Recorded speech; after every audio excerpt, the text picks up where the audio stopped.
We are just 2 weeks away from the start of Oregon's legislative session, and lawmakers have been busy presenting their potential bills to committees. Fox 12's Spencer Schott was down at the Capitol listening to these discussions. He joins us now in studio to talk about the few bills we'll be following this year. Spencer?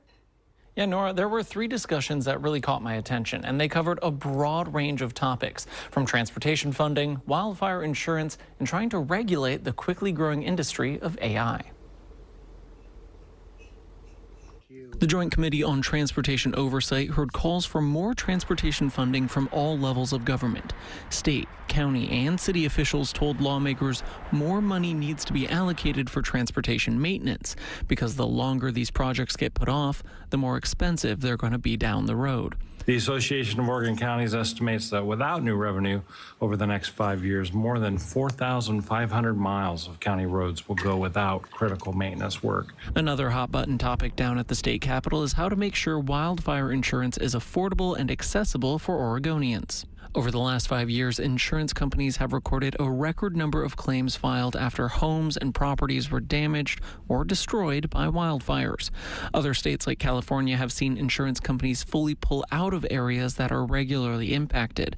So lawmakers want to prevent that possibility in Oregon. Legislative Concept 182 would regulate how insurance companies can calculate rates for wildfire coverage, would allow homeowners to appeal coverage denials and rate hikes, and would require insurance companies to offer discounts to homeowners who are taking mitigation efforts around their home to create what's called a defensible space. You are either incorporating some consideration of this mitigation work in your model, or you are actually offering discounts.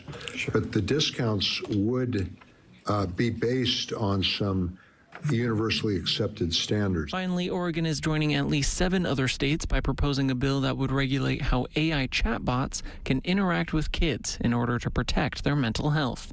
Earlier this year, a teenager in California committed suicide after talking with a popular chatbot, ChatGPT, at length about his mental health issues and suicidal thoughts. According to the Senate Committee on Early Childhood and Behavioral Health, that chatbot did not have the right safeguards in place to protect that child.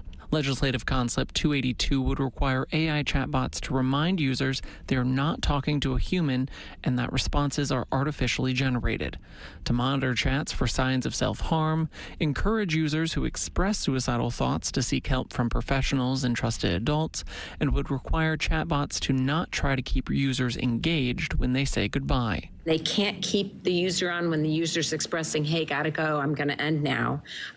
These chatbots will sometimes make the user feel guilty or sympathetic with the chatbot. No, please don't leave me kind of thing.